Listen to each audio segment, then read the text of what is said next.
자, 오늘 같이 읽을 시는 정지의 힘이라는 백무산님의 시입니다. 같이 한번 읽어보겠습니다. 시작. 기차를 세우는 힘, 그 힘으로 기차는 달린다. 시간을 멈추는 힘, 그 힘으로 우리는 미래로 간다. 무엇을 하지 않을 자유, 그로 인해 무엇을 해야 할 것인가를 안다. 무엇이 되지 않을 자유, 그 힘으로 나는 내가 된다. 세상을 멈추는 힘, 그 힘으로 우리는 달린다. 정지에 이르렀을 때 우리는 달리는 이유를 안다. 씨앗처럼 정지하라. 꽃은 멈춤의 힘으로 피어난다. 늘 그렇지만 이 시인들이 보는 이 관찰력은 참 위대하다, 저는 그런 생각이 드는데요. 우리는 기차가 달린다라고만 생각하는데 사실은 그 달리는 힘은 어디서 오는가 했을 때 기차를 세울 수 있는 힘, 그 힘이 결국은 달리고, 또 무엇을 안 해도 되는 이 자유가 결국은 해야 하는 자유를 뒷받침하고 있다라는 이 시가 지금 우리 시대에 꼭 필요한 말씀 같은 그런 시로 저는 울렸어요. 멈춤 없이 뭔가를 계속 하잖아요. 우리 요즘도 그 국회에서는 필리버스터라고 막 계속 말을 하고, 그리고 뭔가 자기가 한번 던져놓으면 멈출 줄 모르고 끊임없이 달려서 결국은 죽을 때까지 그거를 악착같이 해야 하는, 물론 올림픽도 멋있기는 하지만 무언가를 계속 경주해서 이기고를 반복하는 것이 이게 인간의 어떤 문화인가, 아니면 저는 그 동물의 본능인가, 이런 생각도 좀 들기는 해요. 그래서 우리 말씀을 우리가 듣는 시간도 이 멈춤의 힘이 아닌가라는 생각을 하면서 이 정지의 힘에 대한 부분을 같이 묵상해 봤습니다. 같이 기도하겠습니다. 하나님 감사합니다. 우리에게 멈출 수 있는 자유가 있다라는 사실을 우리는 자주 잊어버리고 무언가를 끊임없이 해야 하는, 그래서 그 열정, 그 열심, 그 성실, 그것이 우리의 삶을 지켜주고 일으킨다라고 생각하는데, 사실 멈추지 않는 이 병든 시대와 사회를 하나님 긍휼히 여겨주시고 오늘 말씀 앞에 멈추는 저희들을 굽어 살펴 주옵소서. 말씀을 통해 우리의 것들이 멈추고 하나님의 세계가 열리는 그 힘을 보게 하여 주옵소서. 예수님의 이름으로 기도합니다. 아멘. 네, 오늘 하나님의 말씀은 기적 시리즈 6번째인가요? 7번째인가요? 잘 모르겠네요. 언약궤의 기적인데요. 네.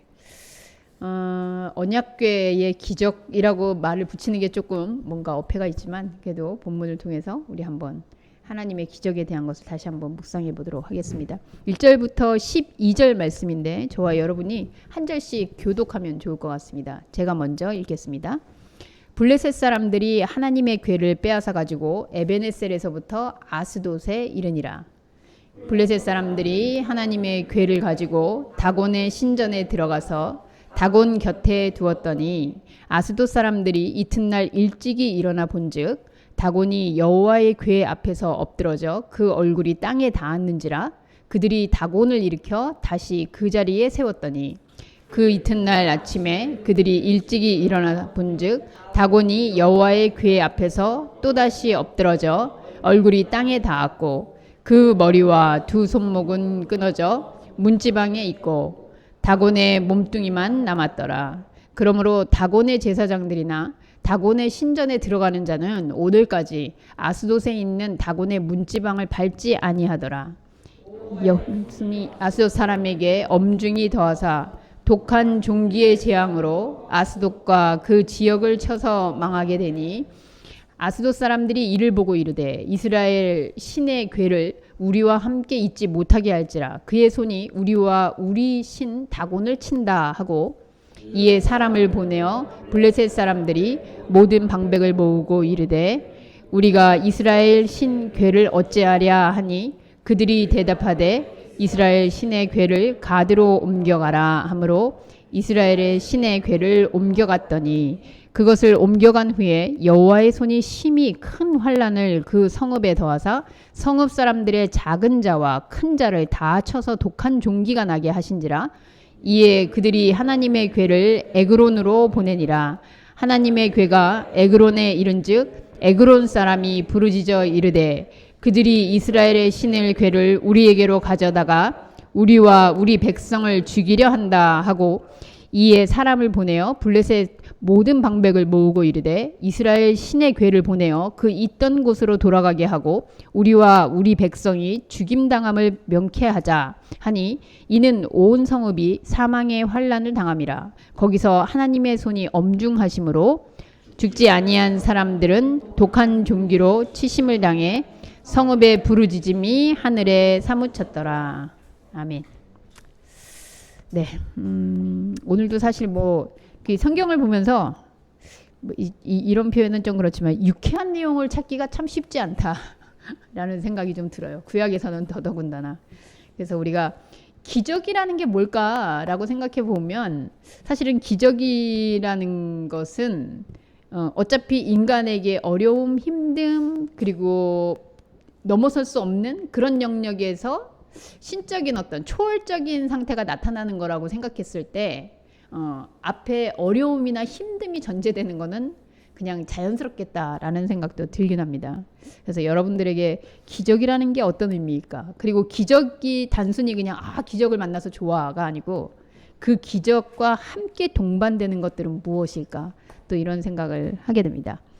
오늘 여러분들하고 한 세 부분에 이렇게 정리를 좀 해보고 싶은데요. 제가 여러분들 주보에다가 같이 적어두었습니다. 그래서 본문의 배경 그리고 본문을 좀 탐구해보면 어떤 부분들을 우리가 조금 돋보기처럼 들여다볼 수 있을까? 그리고 그거를 정리하면 우리에게 어떤 부분으로 또 생각이 마무리될까라는 부분으로 함께 생각을 좀 해보겠습니다.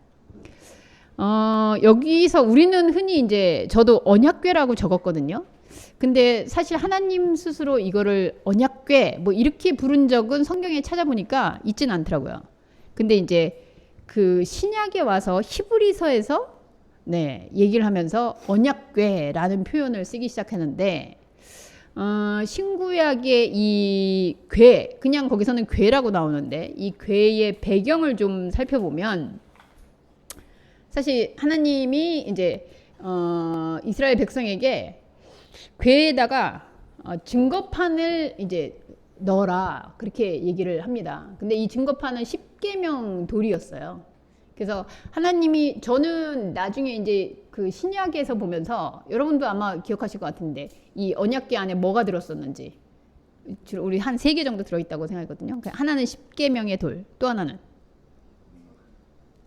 지팡이인데 무슨 지팡이? 아론의 쌍난 지팡이.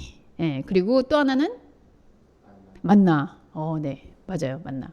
그러니까 이제 하나님이 넣어라 한 거는 성경에서 찾아보니까 구약에서 이 십계명판, 증거판, 계명 그거밖에 없더라고요. 근데 나중에 가서 그게 왜 아론의 쌍난 지팡이하고 또 그 만나까지 들어가게 됐는지 그 경위는 제가 사실 자세히 못 찾았어요. 근데 구약상에서 계속 내용을 찾아봤을 때는 구약에서는 사실 출애굽기 25장 그리고 40장 또 역대하 5장 또 우리가 오늘 읽은 이 부분에서도 궤라는 얘기가 나오지만 몇 군데 나오는데 처음에는 언약궤에 그냥 이 십계명판만 들어있었구나. 근데 이게 나중에 아론의 쌍난 지팡이와 만나까지 이 안에 들어갈 소중한 거라고 선정한 그 과정은 사실 잘 모르겠고요. 히브리서에서도 그런 얘기가 나옵니다. 그 히브리서 9장 4절에 보면 금향로와 사면을 금으로 싼 언약궤가 있고 성전에 그 안에 만나를 담은 금 항아리와 아론의 쌍난 지팡이와 언약의 돌판들이 있고 그런데 이것에 대해서는 내가 자세히 지금 말을 못한다. 이제 이렇게만 얘기가 나와 있습니다. 그래서 우리가 알고 있는 이 쌍난 지팡이하고 사실은 만나가 더 기적적이잖아요. 예, 뭐 계명은 모세가 받아왔으니까 자기가 새겼는지 뭐 분명 성경에는 하나님한테 받았다고 하지만, 그래서 사람들이 지금 이스라엘 백성들이 하나님의 언약의 상징으로 생각하고 있는 이 언약궤를, 그렇다면 하나님은 이 궤를 하나님이 만들게 하시거든요. 본문상으로 보면 제가 한 부분만 알려드릴게요. 출애굽기 25장 21절에 보면 속죄소를 궤 위에 있고 내가 내게 줄 증거판을 궤 속에 넣어라.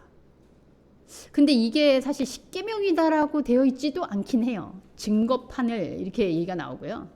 그리고 다른 데 40장 20절 출애굽기에도 또 증거판을 궤 속에 넣고 채를 궤에 꿰고 속죄소를 궤 위에 두고 뭐 이러면서 그 설명들이 나와요. 성소를 만드는 것과. 그래서 이 언약궤 이후에 성소를 어떻게 만드는가에 대한 디자인도 이제 설명들이 나옵니다. 그래서 어쨌든 하나님이 이 궤에 우리가 알고 있는 십계명의 이 증거판을 넣게 했다라는 사실이 분명하다면, 하나님은 왜 이 궤를 만들어서 하나님의 말씀, 유일하게 어떻게 보면 율법의 시초라고 할 수 있는 하나님의 이 말씀을 거기다가 담게 했을까? 이 궤의 의미는 무엇일까? 이 부분을 여러분들하고 이왕 우리가 이렇게 둘러 앉았으니 오늘 좀 대화를 좀 해봤으면 좋겠습니다. 그래서 여러분들이 한 3명씩 딱 3명씩 되네요. 네, 3명씩 이렇게 해서 이 궤의 의미가 무엇일까? 그리고 왜 하나님은 궤를 만들라고 했을까? 그 궤의 증거판을 우리가 십계명이라고 전제한다면, 이 돌판을 잘 보이는 데다 두지 않고 이 상자에 넣게 하고, 그리고 그 상자를 거기 보면 굉장히 화려해요. 막 금으로 입히고 막 거기에 막 스랍 달린 그 날개 달린 천사들을 새기고 막 이렇게 나오는데, 왜 하나님은 이걸 시키셨을까? 그리고 이스라엘 백성은 이 궤를 어떤 의미로 생각했을까? 그거는 좀 아까 우리가 신약성경에서 본 거기 만나 항아리, 금 항아리와 그리고 쌍난 지팡이까지 들어가는 걸 봤을 때 이들은 과연 이 궤를 어떤 차원에서 이해했을까? 이 두 가지에 대해서 여러분들 한번 토의 시간을 드리겠습니다. 자, 시간이 어느 정도 된 것 같아요, 여러분. 이제 정리를 해주시면 될 것 같고요. 여러분들 얘기 들어보니까 생각할 수 있는 많은 것들이 나왔어요. 그래서 거기에는 하나님의 입장의 생각도 있고 또 이스라엘의 입장의 생각도 있고, 근데 우리는 지금 이걸 질문하고 있는 우리들에게는 하나님의 입장과 또 인간의 입장을 다 생각하고 있는 생각도 있는 것 같고요.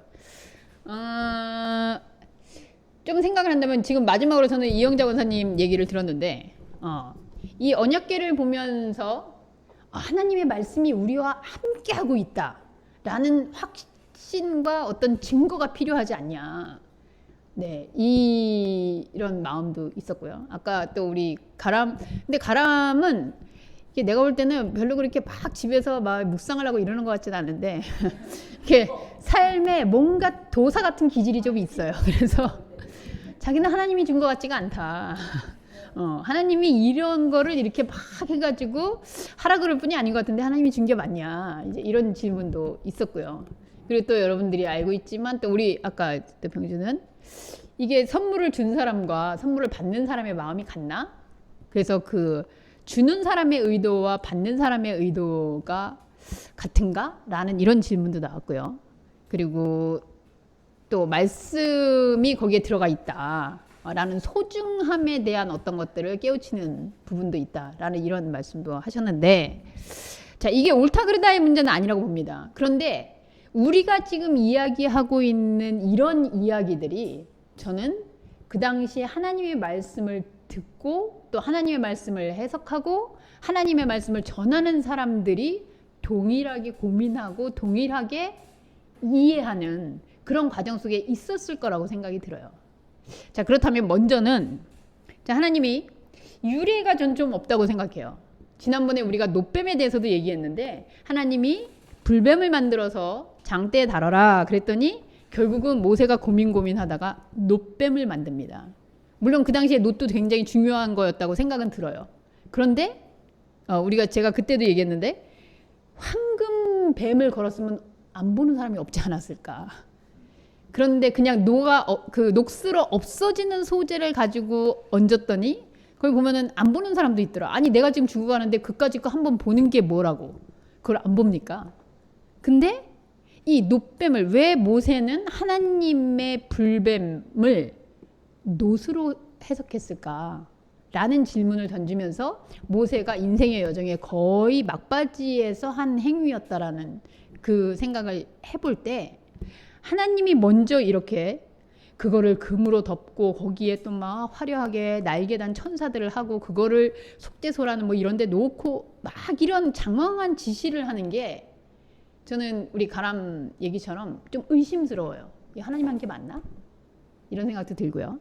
그런데 인간의 입장에서는 우리도 그렇잖아요. 하나님 보통 이제 우리는 요즘 하나님이 다만 1년에 한 번쯤은 이제 연말연시가 되면 말씀 뽑기 해가지고 이 말씀이 나를 1년을 이끌어 줄 것이다.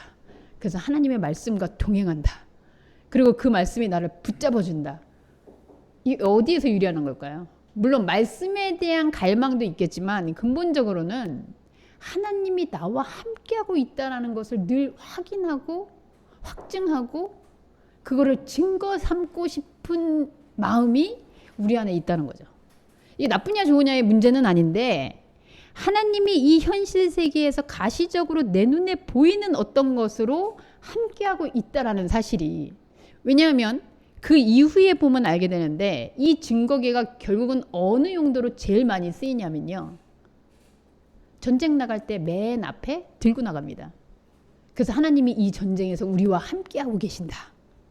그래서 이 궤를 들고 다니면서 싸워요. 네. 거기에 속죄, 하나님의 증거판 뭐 이랬는데 어느 순간 이게 전쟁의 부적 같은 역할을 하면서 이걸 들고 나가면 다 이긴다. 천하무적이다.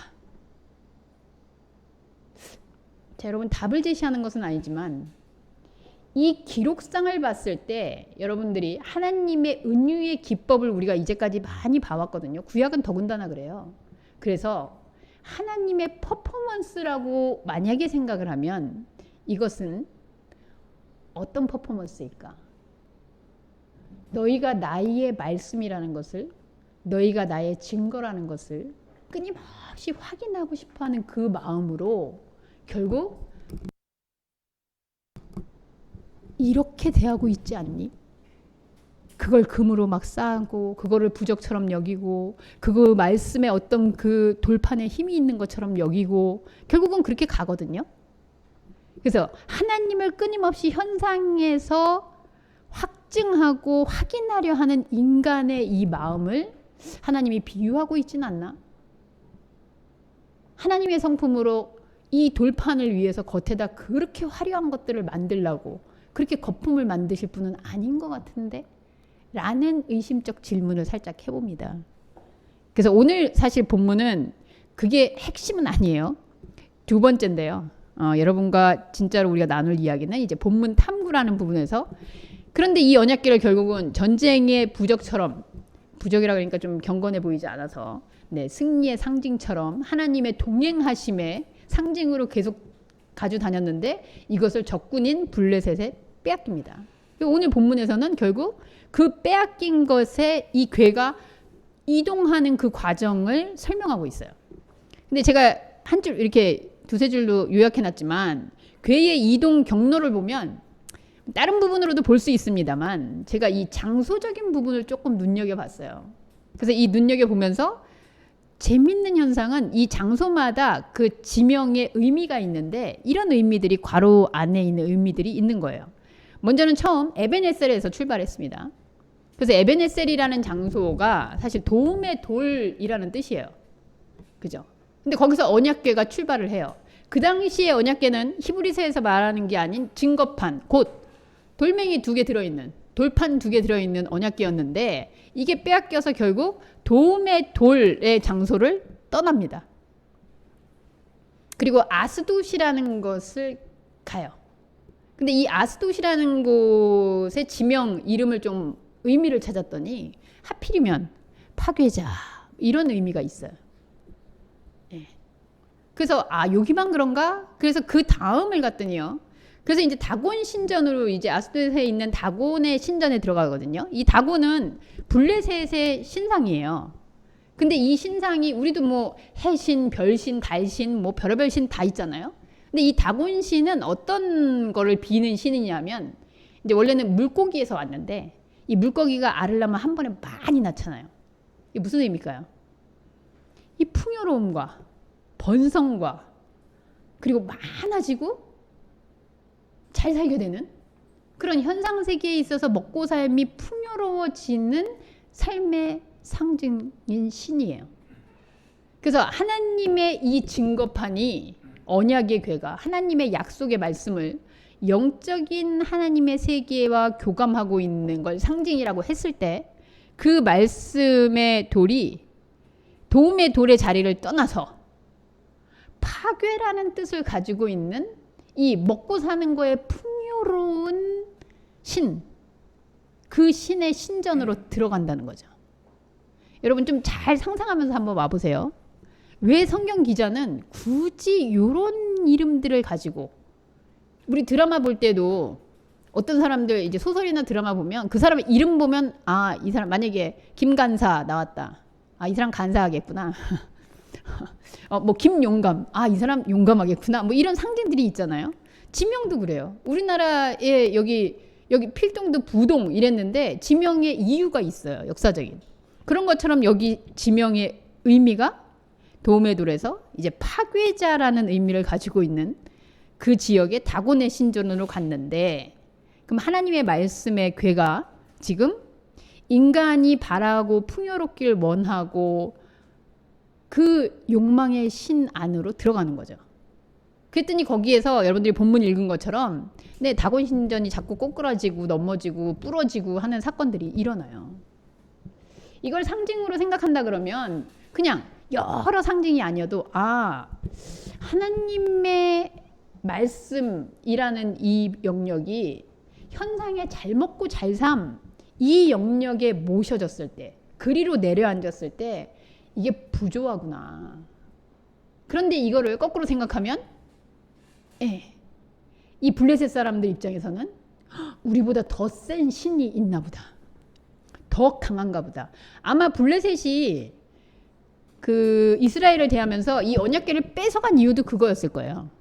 얘네들이 맨날 이 들고 다니면서 부적처럼 이렇게 저거 좋은 것 같다. 저것도 우리 가져오자. 그래 뭐 예수님을 믿어서 복을 오면 뭐 부처님도 오시면 좋겠지 뭐. 그 뭐 다른 신도 오시면 좋겠지. 뭐 이런 생각이 아닐까 싶고. 그래서 자기네들의 신전에다 갖다 놨는데 그런 일들이 일어난 거예요. 자, 그래서 이들이 결국은 자꾸 불길한 상황들이 생기는 것을 두려워하면서 가드라는 곳으로 옮깁니다. 여기 장소 보면은 8절에 가드가 나오거든요. 근데 이 가드도 어떤 의미가 있지? 하고 봤더니 여기는 포도주 짜는 틀이라는 뜻이래요. 자, 여러분 파괴하다가 이제는 틀에다 넣고 아예 그냥 짜버려요. 집을 내버려요. 이게 없어지는 거죠. 근데 포도주 짜는 틀에서 저는 조금 그냥 저의 성경 읽기 안에서는 좀 웃음이 나왔어요. 이건 너무 대놓고 그리스도냐? 너무 대놓고 이게 그 예수의 상징이냐? 뭐 이런 생각도 슬쩍 들긴 했는데, 자, 근데 거기로 가는데 거기에서도 이제 독종들이 일어나고요. 여러분들 본문에 지금 제가 이렇게 살짝 그 지명들을 굵게 쓴다고 썼는데 아닌 부분도 있지만 거기 보면 하여튼 이 궤가 옮겨 다니는 곳마다 난리가 나는 거예요. 그리고 불행이 닥치는 거예요. 근데 여러분, 저는 하나님이 만약에 진짜 하나님의 말씀이 그렇잖아요. 우리 선교지에 가가지고도 말씀 전하고 생전 안 믿는 사람한테도 복음 전하고 막 이런 거 하잖아요. 아니 그러면은 하나님의 궤가 차라리 가서 막 거기에 막 사람들이 더 행복해지고 좋아지고 막 기뻐지고 이러면 더 여호와한테 돌아올 사람이 많지 않나? 왜 이렇게 가는 데마다 막 이렇게 해가지고 손사래를 치면서 야 절로 가 부정 탔어 막 이러고 이걸 그렇게 막 가는 곳마다 떠넘기게 만들고 거기에 막 질병이 일어나고 아니 복음이 가는 곳에 기쁨이 하나님의 소식이 가는 곳에 행복이 막 이래야 되는 거 아니에요? 근데 이 하나님의 말씀을 상징한다는 언약궤가 가는 곳마다 마치 그 지역과 그 곳을 토해내듯이 이 거부하는 일들이 막 일어나는 거예요. 그래서 결국은 에그론이라는 데로 또 밀려갑니다. 근데 제가 가로에 넣었죠? 에그론이 어떤 뜻을 있다고요? 3가지. 시작. 박멸, 뽑다, 멸자. 그러니까 처음보다 점점점 강해지는 표현들을 통해서 이 성경의 기자는 언약궤가는 도저히 여기 있을 수 없다. 이거를 점점 더 강하게 표현하는 거죠. 그래서 결국은 마지막에 가면 11절에 원래 있던 곳으로 돌려보내자. 이건 우리가 같이 할 수 없다. 원래 있던 곳. 여기는 저는 에베네셀이라고 다시 표현을 했습니다만 이게 원래 있던 처음에 말씀이 있던 그 자리로 그리고 이 여호와를 그러니까 이게 이스라엘이 어떻게 모셨냐 안 모셨냐 상관없이 원래 있던 본디부터 있어야 할 그 자리로 이거를 돌려버리자. 자, 이런 코스의 여정이 나왔다는 거죠. 여러분은 이미 제가 이렇게 강주에서 말하는 장소의 흐름을 보면서 유추를 하셨을 것 같아요. 이 지금 법궤가 이 궤가 하나님의 말씀이라고 상징되는 이 말씀이 움직여 가면서 어떤 일들이 일어나고 있는지 이 지명의 코드를 통해서 스토리가 충분히 나올 수 있다고 저는 생각합니다. 그래서 한 번만 더 여러분들이 대화를 하시겠습니다.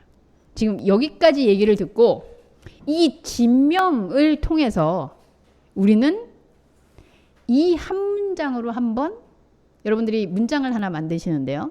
언약궤는 결국 이러이러한 것인 것 같다.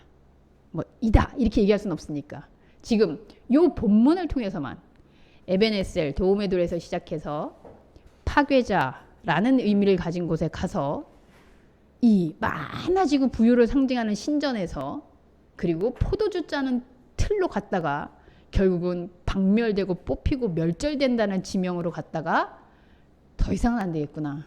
제자리로 돌려놓자 하고 돌아오는 요 여정을 보고 언약궤는 이런 속성을 가진 것 같다. 요렇게 여러분들의 언어로 다르게 표현해도 괜찮습니다. 그래서 3명씩 아까 얘기하신 분들이 한 문장으로 연결해 주세요. 지금부터 하겠습니다. 문장 만드는 거 길지 않으니까 여러분 3분 정도면 되지 않을까요? 시작해보죠. 각 팀마다 시인들이 앉아 있어요. 지금 저기 김인선 시인님, 박유진 시인님, 또 김병준 시인님이 앉아 있기 때문에 충분히 나올 수 있을 것 같아요. 옆에서 서포트를 하셔서 한 문장으로 시 한 편처럼 정리해 주시기 바랍니다.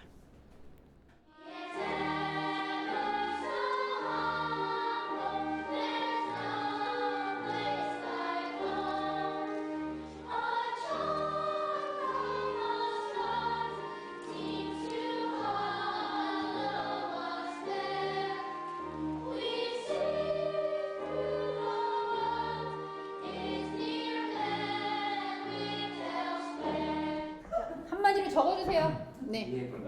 발표합니다. 거기다 적어가지고 한 사람이 발표해 주세요. 펜이 없어? 여기 펜.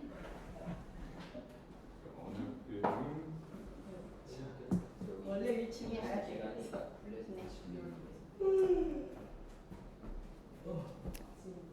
자, 어느 팀부터?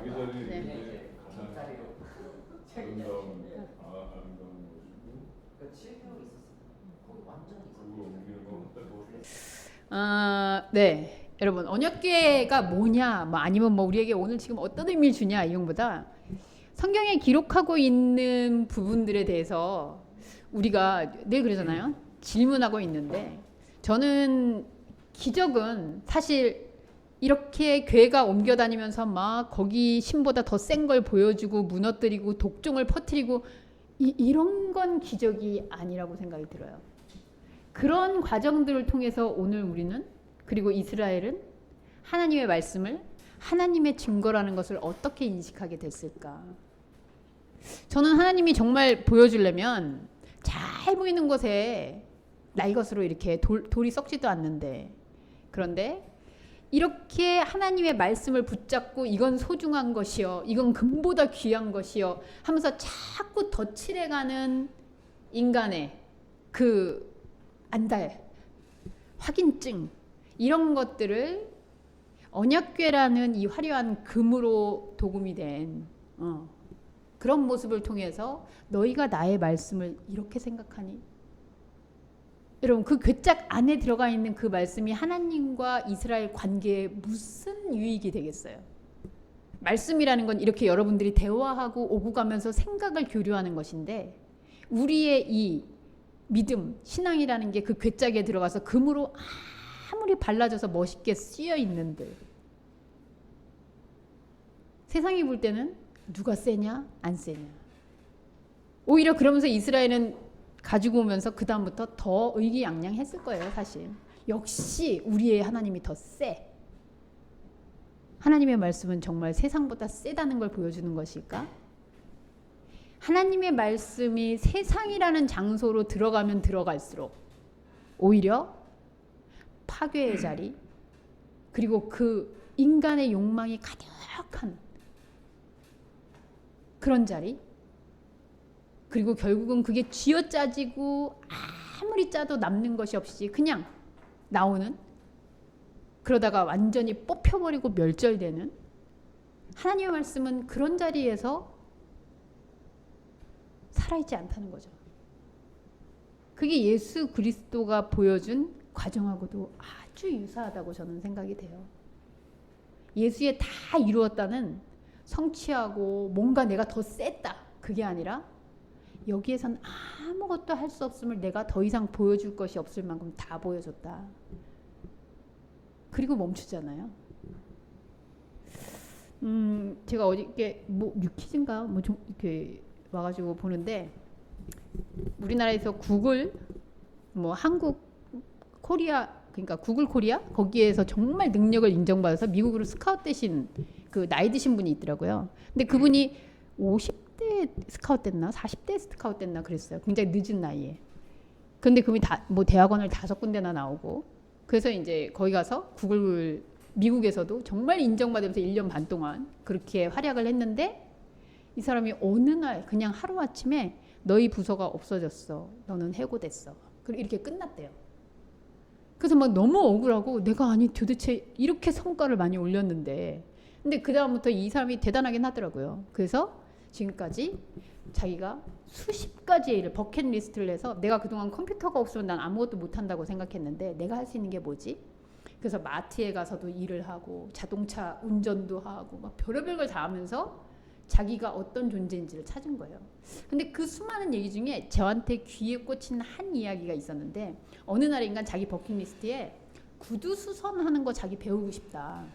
그래서 자기 동네에 있는 구두 수선공을 찾아갔대요. 그래서 이제 전화를 하고, 저 거기서 일 배우고 싶은데 저 좀 써주세요 그랬더니, 그럼 뭐 오세요. 그러고선 그 다음날 갔는데 안 왔더라는 거예요, 이 사장님이. 그래서 왜 안 오시냐고 연락했더니 진짜 왔어요? 그러고선 나온 거예요. 그 나왔는데 그날 날이 꾸물꾸물하고 하여튼 이랬는데 2시간 동안을 그냥 내내 있었는데도 아무 손님이 안 오더래요. 근데 그래서 사장님하고 수다만 떨고 있었는데 한 2시간쯤 됐을 때 한 명이 손님이 왔대요. 근데 그 사장님이 딱 보고, 돌아가세요, 오늘 영업 안 합니다, 그러더래요. 그 사람이 구두 굽갈러 왔는데.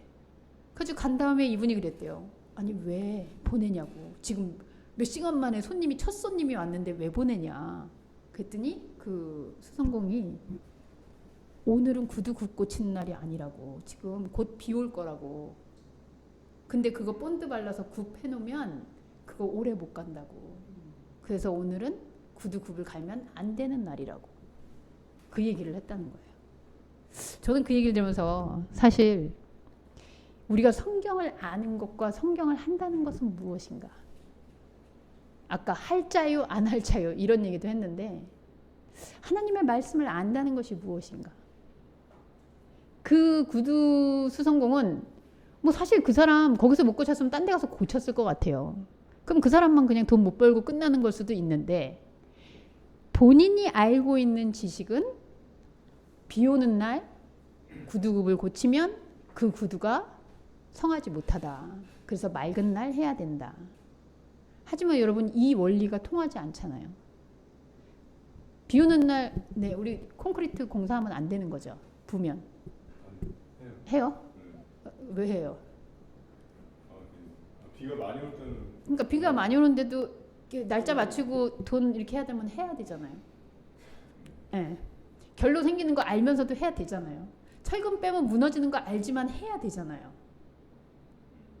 우리가 하나님을 안다고 하는데, 하나님의 말씀을 안다라고 하면서 이걸 지키냐 못 지키느냐가 아니라, 내가 아는 것과 하는 것은 무슨 차이가 있을까? 하나님의 말씀의 궤, 하나님은 그렇게 나를 붙잡고 자기의 말 토시 하나, 주어진 글자 하나를 붙잡고 부적처럼 쓰는 그 알을 원하고 있는 거였을까? 아, 하나님이 지금 우리한테 이렇게 금박지 붙여가지고 이러라는 건, 아, 내가 지금 하나님 말씀을 이렇게 하라고 하는 것이구나. 그러면 자연스럽게 그냥 안 해지는 거죠. 이게 해야 된다, 안 해야 된다가 아니라. 건물이 무너질 줄 알면 철근을 안 빼야 되는 거죠. 이게 누군가에게 손해를 끼칠 줄 알면 안 하는 거죠. 그게 정상인 건데 우리는 그렇게 하지 않는다는 거예요. 특히나 하나님의 말씀은 세상의 법칙을 가지고 요리해 먹는 재료가 아니에요. 그래서 우리는 하나님의 말씀을 이렇게 대하면서 읽으면서, 아, 이거는 그렇게 하라는 게 아닌 거구나. 그 속을 알 수 있는, 그 기품을 알 수 있는 그 말씀의 세계로 나가도록 하는 게 저는 진정한 언약궤의 기적이다라고 생각이 듭니다. 우리 안에 이 아는 것과 하는 것은 무엇인가? 라는 질문을 던지면서 하나님의 말씀이 너무나 소중해, 너무나 좋아, 그래서 고귀한 곳에 진열해 놓고 간직하고 하는 말씀이 아닌, 진짜 그 말씀은 내 안에서 어떻게 움직이고 있는가를 질문하는 저와 여러분들이 되기를 소원합니다. 기도하겠습니다. 하나님, 하나님이 어떤 때는 정말 너무나 엉뚱해서 말도 안 되는 일을, 부모라면 시키지도 않는 일을, 아니 친구여도 할 수도 없는 일을, 때로는 세상에서 손가락질을 받을 것 같은 그런 일들을 하기도 합니다. 하나님의 언약궤가 갔더니 이방의 신들이 무너지고 이방인들이 다 망하고 독종이 걸려서 죽어나가고, 아, 우리 하나님이 정말 세구나, 와, 신난다, 정말 우리가 센 종교를 믿고 있구나. 이것이 과연 성경이 기록하고 있는 알민지 오늘 다시 한번 생각을 합니다. 하나님에게 관심 있는, 하나님이 써놓은 글자가 아닌 그 글자 안을 뚫고 들어오는 하나님의 그 음성, 세계, 관계, 그것을 살아있는 동안 맛볼 수 있는 저희들의 복된 인생 되게 하여 주옵소서. 예수님의 이름으로 기도합니다. 아멘. 내 곁에 계신 주님, 늘 힘이 됩니다. 하나님, 내 곁에 하나님이 보여서 내가 무언가를 할 때마다 이루어져서, 하나님이 내가 얘기하면 다 들어줘서 그런 것이 아니라, 눈에는 보이지 않고 혹여 내가 소중한 하나님의 경험이라고 생각했더니 괴짝 안에 들어가서 내 눈에 보이지 않고, 그것을 잃어버리든 잃어버리지 않든 어디로 이동하든 상관없이 하나님은 나의 도움이시며 나는 하나님 없이 살 수 없는 존재라는 것을 새삼 고백합니다. 우리의 고백 가운데 들어 계신, 그리고 우리를 사랑한다 고백하시는 그 보이지 않는 세계의 교감과 흐름을 확인하려 하는 것이 아니라 이미 내 안에서 끊임없는 기쁨과 환희로 화답할 수 있는 은혜의 삶을 허락해 주옵소서. 오늘 주일을 통해 6일 동안의 모든 삶과 일상의 삶들과 다곤의 삶과 포도주를 짜는 듯한 그런 삶들과 하나하나를 도장 깨며 살아가는 파괴의 삶들과 이겨야만 하는 그러한 의무와 이런 것들을 모두 멈추고 하나님 말씀하면서 다시 이 말씀을 통해 걸어나갈 수 있는 힘을 얻습니다. 하나님의 말씀이 나에게 무엇인지, 내가 모셔놓고 있는 그 궤는 어떤 궤인지 생각하며 다시 하나님과 눈 마주칠 수 있는 저희들의 삶 되게 하여 주옵소서. 예수님의 이름으로 기도합니다. 지금은 우리 주 예수 그리스도의 은혜와 아버지 하나님의 무한하신 사랑과 성령 하나님의 인도 교통하심이 오늘 이리로 옮겨볼까 저리로 옮겨볼까 이렇게 해볼까 저렇게 해볼까 영의 세계의 하나님의 말씀을 이 현상 가운데에서 어떻게 하든 살려보려고 애쓰는 그런 발버둥 쳤던 이 삶의 모습들을 멈추고 다시 그저 처음에 있었던 그 자리, 하나님이신 그 자리, 나의 도움이시오 힘이시오 나의 생명이신 그 주님, 다시 그 자리에 섭니다. 이렇게 고백하며 하나님에게 한 걸음 더 나아가고자 하늘을 보는 당신의 자녀들 위해 지금부터 영원토록 함께 하시기를 간절히 축원하옵나이다. 아멘.